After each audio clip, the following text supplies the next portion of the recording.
بسم اللہ الرحمن الرحیم۔ محترم ناظرین، آج کی اس نشست میں ہم شو کاز نوٹس کے بارے میں گفتگو کرنا چاہتے ہیں جو قانون کی رانگ پروویژن آف لا کے تحت دیا گیا تھا۔ کیس کا عنوان تھا 2024 PLC 146، سرور مسیح بنام chairman Punjab labour appellate tribunal. سائل sanitary worker city district government Rawalpindi میں کام کرتا تھا۔ اس کے خلاف ایک FIR درج ہوئی۔ فوجداری مقدمے میں وہ گرفتار ہو گیا۔ گرفتاری کے دوران اس کو ڈپارٹمنٹ کی طرف سے ایک شو کاز نوٹس جاری ہوا۔ اس میں غیر حاضری کا الزام تھا۔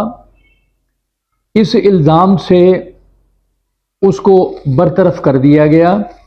یہ اطلاع اس کو دی گئی اور اس نے فوجداری مقدمے میں پیروی کرنی شروع کی۔ جب چلان وغیرہ سبمٹ ہو گیا تو 249A CRPC کی ایک درخواست گزاری کہ گراؤنڈ لیس چارج ہے and there is no probability of conviction ہے، لہٰذا میری 249A کی درخواست منظور کی جائے اور مجھے مقدمے سے بری کیا جائے۔ جب 249 میں وہ بری ہو گیا تو پھر اس نے ایک گریونس نوٹس دیا اور گریونس پٹیشن جو ہے وہ دائر کی لیبر کورٹ میں، جو خارج ہوئی۔ پنجاب لیبر اپیلیٹ ٹریبونل میں اپیل دائر کی، یہ بھی خارج ہوئی۔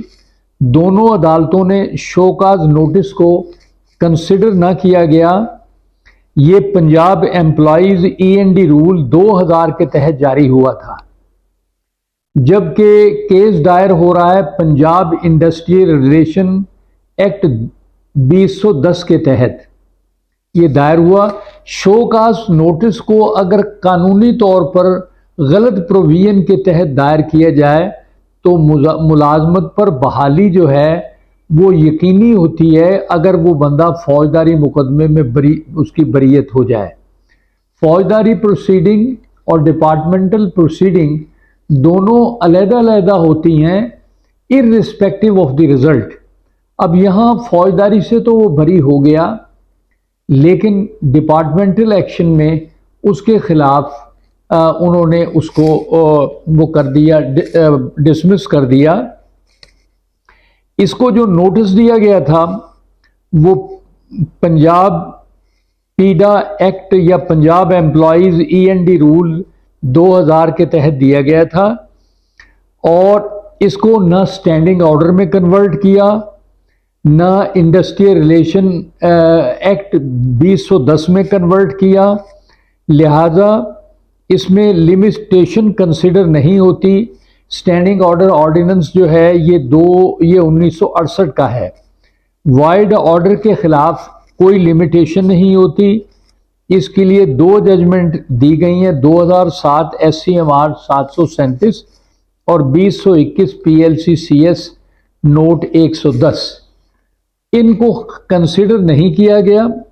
مخالف وکیل کا یہ موقف تھا کہ اگر غلط قانون کا حوالہ دے بھی دیا ہے تو اس سے کوئی فرق نہیں پڑتا، لہٰذا جو فیصلے ٹرائل کورٹ اور اپیلیٹ کورٹ کے ہیں ان کو برقرار رکھا جائے کیونکہ وہ درست ہیں۔ اور پھر یہ بھی کہا کہ فوجداری مقدمات کا ڈپارٹمنٹل ایکشن پر کوئی اثر نہیں ہوتا۔ رشتہ داروں کے ذریعے سے محکمے کو اطلاع دی جا سکتی تھی کہ فوجداری پرچہ ہو گیا ہے لہذا میں یہاں نہیں آ سکتا، لیکن کورٹ نے یہ ہولڈ کیا، لاہور ہائی کورٹ نے، کہ آرٹیکل 4 کے تحت اس کا حق ہے کہ اس کو قانون کے مطابق ڈیل کیا جائے، اس کا جو نوٹس دیا گیا ہے اس کی فارمیلٹیز پوری کی جائیں۔ 249 کی ریلیز جو ہے سرکاری وکیل نے کہا کہ وہ ایکوٹل نہیں بنتی، لہٰذا بحالی نہیں ہو سکتی۔ کورٹ نے اس موقف سے ایگری نہیں کیا اور ایگری نہ کر کے کیس کو ریمانڈ کر دیا اور لیبر کورٹ کو کہا کہ اس کے تمام پروس اینڈ کونس کو دوبارہ دیکھا جائے اور یہ کنسیڈر کیا جائے کہ اگر غلط نوٹس دے دیا ہے تو اس کا کیا لیگل ایفیکٹ ہے، اگر کسی غلط قانون کو اپلائی کر دیا گیا ہے تو اس کا کیا لیگل ایفیکٹ ہے۔ تو یہ ساری باتیں ریکنسیڈر کرنے کے لیے ہائی کورٹ نے کیس کو ریمانڈ کیا کہ اس کو ریکنسیڈر کر کے اس کا ڈیسیژن کیا جائے۔ ناظرین، یہ ایک بہت اہم بات تھی کہ اگر شو کاز نوٹس کسی غلط پروویژن آف لا کے تحت دیا ہے تو کورٹ کو اس کا نوٹس لینا چاہیے، اور ایسی صورت میں جو کمپلیکیشنز آتی ہیں ان کو ضرور دیکھنا چاہیے۔ ناظرین، ہماری اس ویڈیو کو سبسکرائب کریں۔ بہت شکریہ۔